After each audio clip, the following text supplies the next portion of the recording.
60대가 되면 이런 말을 자주 듣습니다. 이제 좀 쉬면서 살아야지. 몸이 예전 같지 않잖아. 지금 시작해서 뭐 하겠어. 그 말이 틀리진 않습니다.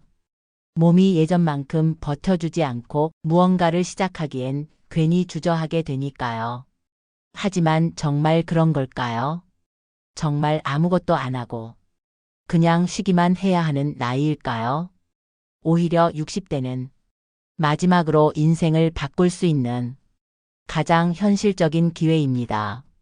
생각보다 많은 사람들이 이 시기를 놓치고 나서 진짜 후회를 시작합니다. 70대에 들어서면 체력이 급격히 떨어지고 새로운 시도를 두려워하게 됩니다. 그리고 어느 순간 이렇게 말씀하시죠. 그때 해볼 걸 그랬어. 그땐 아직 시간이 있었는데 왜 그때는 그렇게 망설였을까? 지금은 그 그때입니다. 더 이상 미루지 말아야 할 이유, 바로 지금 이 순간부터 하나씩 말씀드리겠습니다. 첫째, 체력은 시간을 기다려주지 않습니다. 많은 분들이 지금은 좀 쉬고 내년에라고 말씀하십니다. 하지만 내년이 되면 몸은 지금보다 확실히 더 느려집니다. 생각보다 빠르게 체력이 줄어들고 회복 속도도 느려집니다. 이건 나이 때문이 아니라 움직이지 않아서 오는 자연스러운 변화입니다. 지금처럼 걸을 수 있는 것도, 2시간 연속 집중할 수 있는 것도, 잠깐 무리해도 하루 이틀이면 회복되는 것도 사실은 굉장히 귀한 기회입니다. 몸이 반응할 때 시작해야 습관도 결과도 따라옵니다. 지금 시작하지 않으면 다음에는 시작조차 어려워집니다. 둘째, 시간은 쌓이지 않습니다. 퇴직 후 생긴 시간, 아이 손을 놓고 나서 생긴 여유. 그 시간을 우리는 어떻게 쓰고 있을까요? TV를 보다가 하루가 가고, 스마트폰으로 뉴스를 읽다가 밤이 되고, 뭐라도 해야지라는 생각만 하다가 한 달이 지나갑니다. 그리고 그렇게 흐른 시간은 어떤 결과도 남기지 않습니다. 아무것도 하지 않은 하루가 계속 반복되면 삶의 탄력이 무너집니다. 그런데 무서운 건 사람은 변화 없는 일상에 익숙해진다는 겁니다. 이 익숙함이 쌓이면 어떤 자극에도 반응하지 않게 됩니다. 귀찮아. 내일 하지 뭐. 이제 시작해서 뭐 해. 이 말들이 점점 익숙해지고 어느 순간 아무런 시도조차 하지 않게 됩니다. 셋째, 방향이 없으면 흔들립니다. 60대는 삶의 흐름이 크게 바뀌는 시기입니다. 직장을 떠나거나 사회적 역할이 줄어들거나 가족에게서도 독립적이 되는 시점입니다. 그런데 그 시점에서 삶의 방향을 잃어버리면 생각보다 빨리 무너집니다. 하루하루의 목적이 사라지고 자존감이 떨어지고 마음이 외로워지고 무기력이 스며듭니다.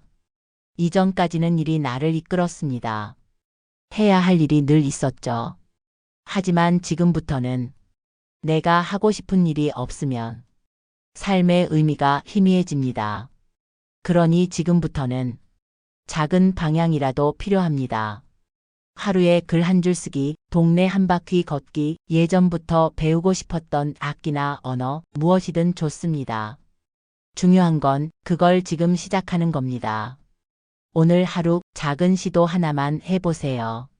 지금까지와는 조금 다르게 하루를 설계해 보는 겁니다. 그렇게 하루가 달라지면 한 달이 바뀌고 1년이 달라지고 인생의 흐름도 달라집니다. 다음 챕터에서는 몸에 대한 이야기를 해드릴 겁니다. 건강이라는 토대 없이는 어떤 시도도 버틸 수 없기 때문입니다. 몸은 거짓말을 하지 않습니다. 마음은 괜찮다고 말해도 몸은 어느 순간 신호를 보내기 시작합니다. 그리고 그 신호는 절대 스스로 사라지지 않습니다. 아침에 일어나면 어깨가 굳어 있고 밤에 잠이 오지 않아 뒤척이게 되고 조금만 걸어도 다리에 힘이 빠지고 식사 후 속이 더부룩하고 무릎이 시큰거리기 시작합니다. 이게 바로 몸이 보내는 변화의 징후입니다. 그리고 이 변화는 60대에 처음으로 분명하게 느껴집니다. 그동안은 조금 무리해도 괜찮았고 하루만 쉬면 회복이 되었고 병원은 멀게 느껴졌습니다. 하지만 이제는 다릅니다. 하루만 무리해도 며칠을 쉬어야 하고 회복 속도는 점점 느려지고 병원은 이제 멀지 않은 곳이 됩니다. 그래서 60대는 몸을 유지하는 시기가 아니라 몸을 다시 붙잡는 시기입니다. 많은 분들이 이렇게 말씀하십니다. 이 나이에 뭘 운동까지 해? 이미 늦었지 않나? 하지만 그렇지 않습니다. 지금이야말로 건강을 되돌릴 수 있는 마지막 시간입니다. 70대부터는 새로운 습관을 몸에 익히기가 현실적으로 매우 어렵습니다. 근육량은 급격히 줄고 균형 감각은 떨어지며 기억력도 함께 약해집니다. 그렇기 때문에 60대에 반드시 해야 할 일이 있습니다. 바로 움직이는 습관을 만드는 것입니다. 운동이라고 해서 헬스장에 가거나 무리한 스트레칭을 하라는 것이 아닙니다.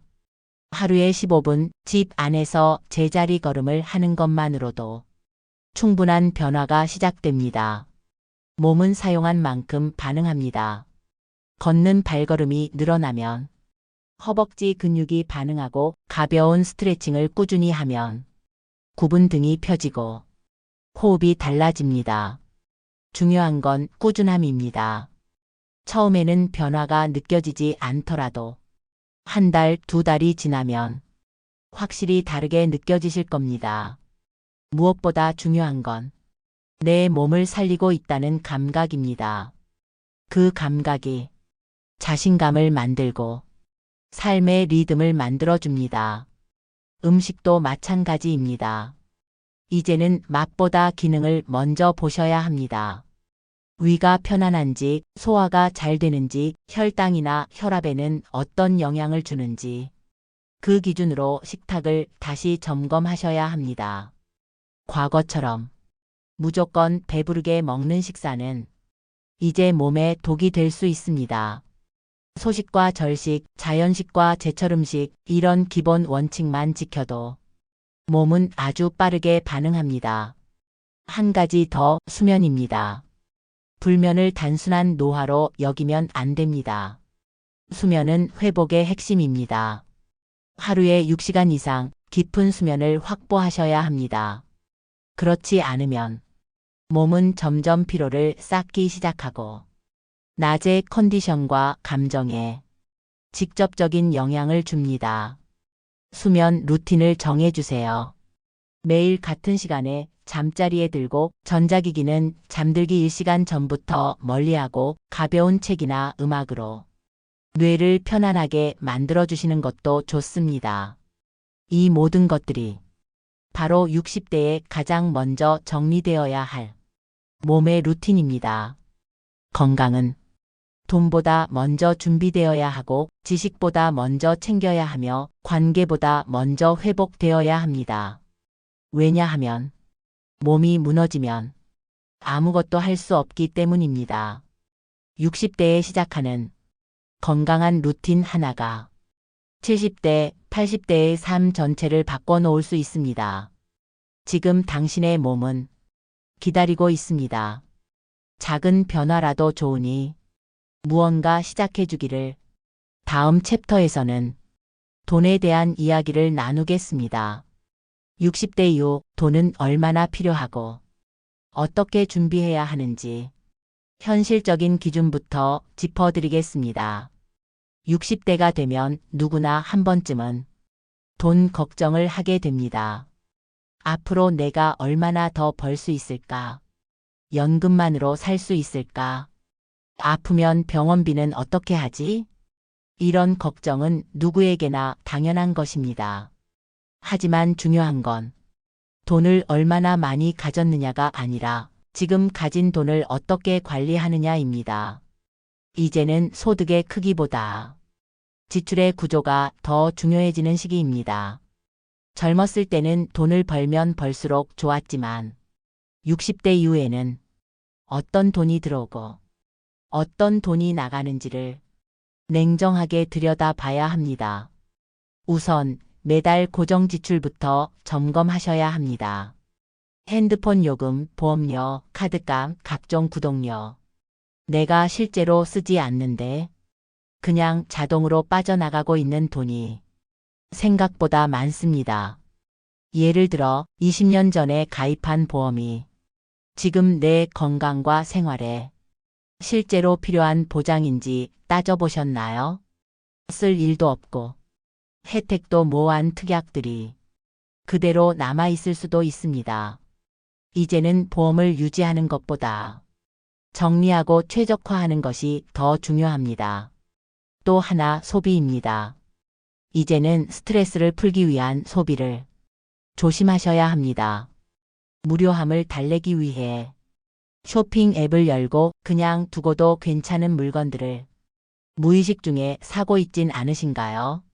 나를 위해 쓰는 돈은 당연히 필요합니다. 하지만 습관성 소비를 줄이면 한 달에 적게는 10만 원, 많게는 30만 원까지도 지출을 줄일 수 있습니다. 그 돈은 나중에 병원비가 될 수도 있고 원하는 일을 위한 준비금이 될 수도 있습니다. 60대 이후에는 돈을 모으는 것이 아니라 흘러가는 길을 정비하는 것이 중요합니다. 그리고 수입입니다. 이제는 큰 돈을 벌겠다는 생각보다 작고 꾸준한 수입을 만들겠다는 태도가 필요합니다. 월 10만 원이든 20만 원이든 내 손으로 만들어낸 수입은 삶의 자립감과 연결됩니다. 그 돈이 꼭 생계를 해결하진 않더라도 내가 여전히 사회와 연결되어 있다는 감각을 줍니다. 그 감각은 정서적 안정, 자존감 유지, 그리고 일상에 대한 책임감을 만들어줍니다. 방법은 다양합니다. 재능을 활용한 소규모 부업, 중고거래, 블로그나 유튜브 같은 소득형 취미, 작은 아르바이트도 괜찮습니다. 중요한 건 그 수입이 크지 않아도 내가 만들어낸 돈이라는 점입니다. 그리고 연금입니다. 국민연금, 기초연금, 퇴직연금. 이 세 가지가 내 삶에 어떻게 들어오는지 명확하게 알고 계셔야 합니다. 얼마가 들어오는지는 대충 알아요가 아니라 정확히 얼마가 언제 들어오고 그로 인해 어떤 부분을 커버할 수 있는지 구체적으로 정리해 두셔야 합니다. 이렇게 되면 언제까지 살 수 있을까라는 불안이 이 정도면 이만큼 살 수 있겠구나라는 감각으로 바뀝니다. 그 작은 확신이 일상을 지탱해 줍니다. 돈에 대해 너무 비관하실 필요 없습니다. 하지만 막연하게 낙관하셔서도 안 됩니다. 60대는 돈을 바라보는 태도를 완전히 바꿔야 하는 시기입니다. 이제는 벌기보다 흘려보내지 않는 쪽에 집중하셔야 합니다. 이제는 쓰는 돈보다 남기는 돈이 나를 살리는 구조로 가야 합니다. 이제는 돈을 위해 사는 삶이 아니라 돈이 나를 도와주는 구조를 만드는 겁니다. 그렇게 구조를 바꾸고 나면 지금 가진 자원이 생각보다 많다는 걸 깨닫게 되실 겁니다. 다음 챕터에서는 일에 대한 이야기를 이어가겠습니다. 60대에 맞는 일의 방식, 삶을 지탱하는 소소한 수입의 의미. 그 이야기를 함께 나누겠습니다. 많은 분들이 이렇게 말씀하십니다. 이제는 일 그만하고 쉬고 싶어요. 한평생 고생했으니 이젠 좀 누려야죠. 그 말 정말 공감합니다. 수십 년을 쉬지 않고 달려오셨고 정말 많은 책임을 감당하셨으니까요. 그런데요, 막상 일을 완전히 내려놓고 나면 마음이 이상하다는 분들이 많습니다. 처음엔 해방감이 있었지만 시간이 흐를수록 하루가 길고 몸은 멀쩡한데 할 일이 없고 나라는 사람이 점점 흐릿해지는 느낌이 든다고 하십니다. 그건 아주 자연스러운 반응입니다. 일이라는 건 단순히 돈을 버는 수단이 아니라 삶의 중심을 잡아주는 구조였기 때문입니다. 60대 이후에도 우리는 이를 완전히 끊을 수 없습니다. 그렇다고 예전처럼 아침부터 밤까지 지쳐가며 일하라는 말도 아닙니다. 이제는 일을 바꾸는 시기입니다. 강도를 낮추고 시간을 줄이고 형태를 바꾸고 보람과 연결된 일로 바꾸는 것. 그게 바로 60대에 필요한 일의 전환입니다. 가장 먼저 해야 할 건 일에 대한 생각을 바꾸는 일입니다. 지금까지는 일 생계수단이었습니다. 내가 안 하면 가정이 무너지고 아이들 교육에 영향이 가고 내 생활이 어려워졌습니다. 하지만 지금은 다릅니다. 자식도 독립했고 생활비도 어느 정도 윤곽이 잡혔습니다. 이제는 일 자립감의 유지, 정서적 건강, 사회와의 연결. 이런 의미로 바뀝니다. 예를 들어 하루에 23시간만 투자해도 작은 수입이 생기고 그 시간이 리듬을 만들어줍니다.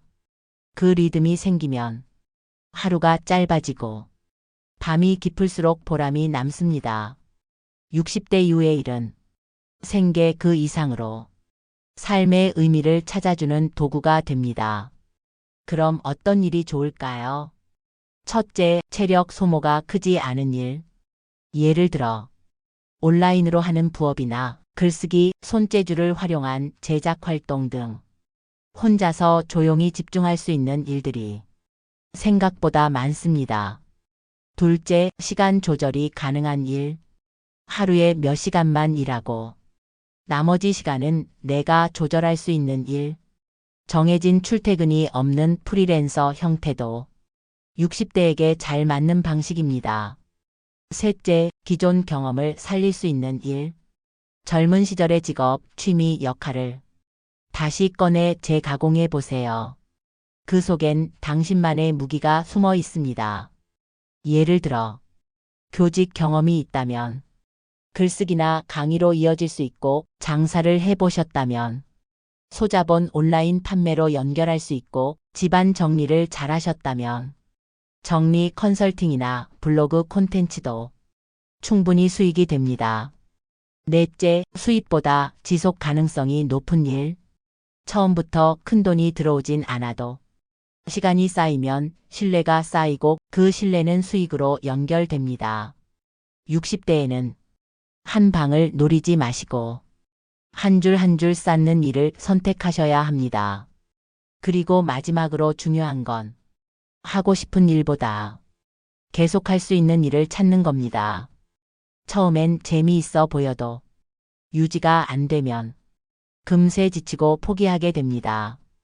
작지만 지속 가능한 일을 찾고 일과 일상 사이에 숨 쉴 공간을 두고 수입보다는 내가 일하는 이유를 중심에 두면 그 일이 삶을 훨씬 건강하게 만듭니다. 일은 은퇴하는 것이 아니라 내게 맞게 재구성하는 것입니다. 지금 당장 수입이 크지 않아도 괜찮습니다. 중요한 건 일을 한다는 감각이 당신을 단단하게 지켜준다는 사실입니다. 다음 챕터에서는 관계에 대한 이야기를 나눠보겠습니다. 친구, 가족, 사회 속에서 어떻게 연결을 이어갈 것인지 함께 고민해 보겠습니다. 60대가 되면 주변이 조금씩 조용해집니다. 직장에서의 관계는 자연스럽게 정리되고 친했던 동료들도 각자의 삶으로 흩어집니다. 바쁘게 지냈던 자식들과는 물리적 거리도 멀어지고 대화도 점점 줄어들죠. 가끔 전화가 와도 용건만 간단히 나누고 끊기기 일쑤입니다. 누구를 탓할 수는 없습니다. 세월이 그렇게 만든 겁니다. 하지만 그 조용함이 오래되면 마음까지 조용해집니다. 그리고 어느 순간 깨닫게 됩니다. 내가 너무 혼자구나. 60대 이후는 인간관계의 변화가 가장 급격하게 일어나는 시기입니다. 그리고 그 변화에 적응하지 못하면 우리는 쉽게 고립됩니다. 사람은 혼자 살 수 없습니다. 혼자 사는 것과 혼자 있는 것은 다릅니다. 혼자 있는 시간은 필요하지만 완전히 고립된 삶은 생각보다 빠르게 마음을 갉아먹습니다. 정서적 허기, 말 한마디 나눌 사람이 없다는 외로움, 누군가 나를 기다리지 않는다는 허무함. 이 모든 것이 관계의 부재에서 시작됩니다. 그러니 지금 새로운 관계를 다시 짜야 할 때입니다. 관계는 자연스럽게 생기지 않습니다. 이제는 만드는 것입니다. 그리고 그 시작은 아주 작고 조용한 연결에서 시작됩니다. 첫째, 기존 관계를 정리하는 용기가 필요합니다. 이미 마음이 멀어진 사람에게 억지로 연락하지 마세요. 가면을 쓰고 대화를 이어가다 보면 오히려 자신이 지칩니다. 그보다는 지금 나와 진심으로 연결된 단 한 사람에게 집중해 보세요. 둘째, 새로운 연결을 만드는 작은 행동. 동네 도서관 프로그램, 산책길 인사, 주민센터 소모임, 온라인 카페 댓글 하나, 이 모든 것이 시작점이 될 수 있습니다. 처음엔 어색하지만 작은 인사가 오가고 반복되는 마주침이 생기고 그게 쌓이면 관계가 됩니다. 셋째, 누군가에게 도움이 되는 존재로 살아가기. 봉사활동, 재능기부, 작은 정보 나눔, 상담, 그 어떤 형태든 나로 인해 누군가가 웃었다는 경험은 삶을 완전히 바꿉니다. 사람은 도움받을 때보다 도움 줄 때 더 생기를 느낍니다. 그 힘은 돈이나 성취보다 훨씬 깊은 만족감을 줍니다. 넷째, 자식과의 관계도 거리두기와 관심 주기를 동시에 해야 합니다. 이제는 아이들을 키우는 시기가 아니라 응원하는 시기입니다. 왜 연락이 없냐는 말보다 잘 지내니? 문득 생각나서 연락했어. 이런 말 한마디가 서로를 편안하게 만듭니다. 그리고 마지막으로 자기 자신과의 관계를 정리해야 합니다. 혼자 있는 시간이 길어질수록 자기 자신과의 대화가 중요해집니다. 스스로를 다그치기보다 이해해주고 격려하고 존중해 주셔야 합니다. 이 정도면 잘 살아왔다. 지금부터 새롭게 살아보자. 그렇게 스스로를 다독이며 오늘 하루를 살아가는 것, 그게 가장 중요한 관계입니다. 60대는 관계를 다시 선택할 수 있는 시기입니다. 억지로 맺지 않아도 되고 억지로 끊지 않아도 됩니다. 단지 내가 어떤 사람들과 어떤 거리에서 어떻게 연결되어 있고 싶은지 스스로 결정하면 됩니다. 그리고 그 결정을 하루하루 실천해 나가면 됩니다. 다음 챕터에서는 마음에 대한 이야기를 나누겠습니다. 60대 이후 가장 흔들리기 쉬운 감정의 파도, 그 파도를 어떻게 다스릴 수 있을지 함께 나눠보겠습니다. 몸은 눈에 보입니다. 관절이 아프고 속이 더부룩하고 피곤하면 바로 알 수 있죠. 하지만 마음은 그렇지 않습니다. 겉으론 멀쩡해 보여도 속에서는 천천히 조용히 무너지는 중일 수 있습니다. 60대 이후에는 이전과는 다른 방식의 감정이 찾아옵니다. 이유 없이 허전하고 하루 종일 기운이 없고 사소한 일에도 서운하고 무언가를 시작할 의욕이 나지 않기도 합니다. 그럴 때마다 사람들은 이렇게 말하죠. 나이 들면 다 그래. 그냥 그런 거지 뭐. 참고 견디면 지나가겠지. 하지만 정말 그럴까요? 마음도 관리하지 않으면 몸처럼 약해지고 굳어집니다. 그리고 그렇게 굳은 마음은 작은 일에도 크게 흔들립니다. 무기력, 우울, 외로움, 후회. 이 네 가지는 60대 이후 자주 마주하게 되는 마음의 그림자입니다. 먼저 무기력입니다. 무기력은 몸이 아니라 마음에서 시작됩니다. 아무것도 하기 싫다. 뭘 해도 소용이 없을 것 같다. 시간만 보내고 있는 느낌이다. 이런 생각이 들 때면 작은 목표가 필요합니다. 하루에 해야 할 일을 딱 한 가지만 정해보세요. 예를 들면 오늘은 식탁 닦기, 책 한 쪽 읽기, 차 한 잔 끓여서 마시기. 이렇게 사소한 행동 하나가 당신을 다시 삶으로 끌어냅니다. 두 번째는 우울입니다. 우울은 늘 똑같은 하루에서 옵니다.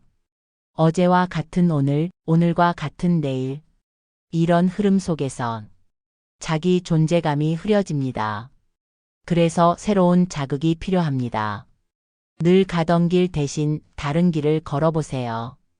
동네 마트를 가던 걸음을 공원으로 바꿔보는 것만으로도 기분이 조금 달라질 수 있습니다. 그리고 세 번째, 외로움입니다. 외로움은 혼자 있다고 느껴질 때 오는 게 아닙니다. 누군가와 있어도 마음이 닿지 않으면 퍽퍽하게 찾아옵니다. 이 외로움은 말을 나눌 누군가와 연결될 때 조금씩 옅어집니다. 꼭 깊은 대화가 아니어도 괜찮습니다. 가볍게 인사하고 따뜻한 눈빛을 주고받고 하루에 한마디라도 내 목소리를 밖으로 꺼내보세요. 그리고 마지막, 후회입니다. 60대 이후에는 과거를 자주 떠올리게 됩니다. 그때 그렇게 하지 말걸, 좀 더 모아둘걸, 아이에게 덜 화낼걸, 다시 돌아갈 수만 있다면. 하지만 그 후에는 과거를 바꾸지 못합니다. 대신 오늘을 바꿔줍니다. 그땐 못했지만 지금은 다르게 해보자. 이렇게 생각을 전환하면 후회는 방향이 됩니다. 무거운 마음이 계속될 땐 기록하는 습관을 들여보세요. 마음속 생각을 글로 적어보면 의외로 금방 가벼워집니다. 글이 어렵다면 혼잣말이라도 괜찮습니다. 입 밖으로 감정을 꺼내놓는 것만으로도 내면의 압력이 줄어듭니다. 그리고 무엇보다 자신에게 너무 엄격하지 마세요. 우리는 늘 더 잘했어야 한다고 생각합니다. 하지만 지금껏 버텨온 것만으로도 충분히 잘 해오신 겁니다. 자책보다 회복을 선택하시고 비난보다 격려를 스스로에게 건네보세요. 마음은 훈련해야 합니다. 매일 조금씩 단단해지고 매일 조금씩 부드러워집니다. 감정을 조절하는 능력은 후천적으로 키울 수 있는 힘입니다. 지금부터라도 내 감정을 더 잘 알아차리고 잘 다루고 잘 보듬는 법을 연습해 보세요. 60대는 아직 방향을 바꿀 수 있는 나이입니다. 아직 걸을 수 있고, 아직 배울 수 있고, 아직 시작할 수 있습니다.